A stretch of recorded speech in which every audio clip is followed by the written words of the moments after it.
حضور نا مسجد نبوی میں نماز پڑھا رہے ہیں، صحابہ کی جماعت پیچھے ہے، صفیں بندی ہوئی ہے۔ اب حضور نماز پڑھاتے ہوئے پیارے محبوب نے ہاتھ بلند فرمایا، ہاتھ اٹھایا، صحابہ نے ہاتھ کی طرف دیکھا۔ مجھے بتاؤ اگر بندہ نماز کے دوران اوپر دیکھے نماز ٹوٹتی ہے کہ نہیں ٹوٹتی؟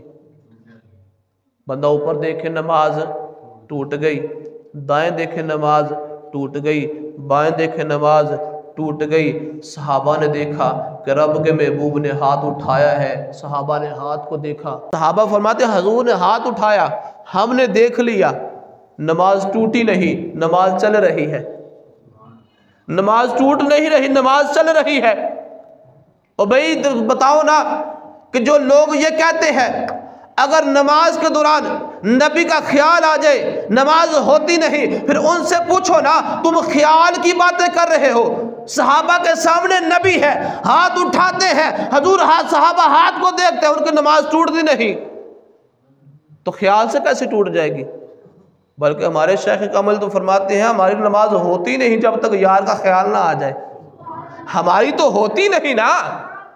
اب حضور نے نماز مکمل فرمائی۔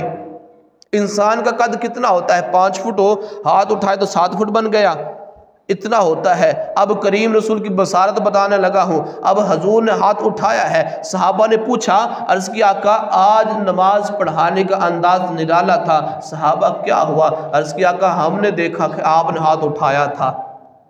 اب حضور یہ کہہ تو سکتے تھے نا یار تو رب کی نماز پڑھ رہے تھے، میرا ہاتھ کو دیکھ رہے تھے، نماز توڑ دیا آپ نے تو۔ حضور نے ایسا نہیں فرمایا ہے۔ صحابہ نے عرض کیا کہ ہم نے دیکھا آپ نے ہاتھ اٹھایا پھر نیچے کیا۔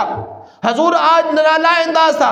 اللہ کے محبوب نے فرمایا میرے غلام ہو، میں نے ہاتھ بلند کیا، جنت میں چلا گیا، اب جنت میں دیکھا ہے کہ پھل کا گوشہ پکا ہے، اس کو میں نے ہاتھ میں پکڑا، اب دل کیا نیچے لے آؤ، پھر چھوڑ دیا۔ یا رسول اللہ کیوں چھوڑا ہے؟ فرمایا اس لیے ہے کہ رب کا راز ہے، راز ہی رہنے دیا جائے۔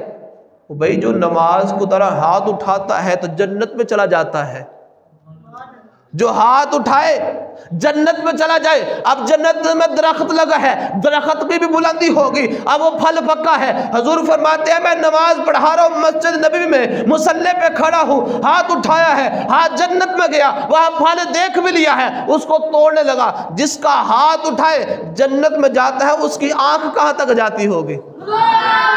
جس کے ہاتھ کا عالم یہ ہے کہ وہ اگر زمین پہ کھڑا ہو کر ہاتھ اٹھاتا ہے جنتوں میں جاتا ہے، پھر اس کی بصارت کا عالم کیا ہوگا؟ اللہ نے محبوب کو بڑی شان عطا فرمائی ہے۔ دیکھیں نا کہ آدم علیہ السلام کو اللہ نے علم کا سمندر عطا فرما دیا، بندے کے علم میں آ نہیں سکتا کہ رب کائنات نے آدم کو علم کتنا عطا فرمایا ہے۔ اللہ کریم نے یوسف علیہ السلام کو حسن اتنا عطا فرما دیا کہ یوسف علیہ السلام اپنے چہرے پہ نقاب اوڑھتے بیٹھتے ہیں۔ رب کائنات نے موسیٰ کلیم اللہ کو شان عطا فرمائی۔ رب کائنات نے سارے نبیوں کو معجزوں کو اکٹھا کر کے نا اپنے محبوب کو سارے کے سارے عطا فرما دیے۔ فرمایا محبوب تیرا دنیا میں آنا بھی معجزہ ہے، محبوب تیرا دنیا میں آنا معجزہ ہے، محبوب تیرا معراج میں آنا بھی معجزہ ہے، محبوب تیرا عرشوں سے پار جانا بھی معجزہ ہے، محبوب تیرا میری بارگاہ میں آنا بھی معجزہ ہے، پھر وہاں سے ہو کر واپس آنا بھی معجزہ ہے۔ محبوب تو دنیا میں رہا تو معجزہ بن کر رہا، حضور تو دنیا سے چلے گا تو معجزہ بن کر آئے گا، سونیا تو قیامت کا دن بھی آئے گا تو معجزہ بن کر ہی آئے گا۔ اللہ کریم نے بڑی شان عطا فرمائی۔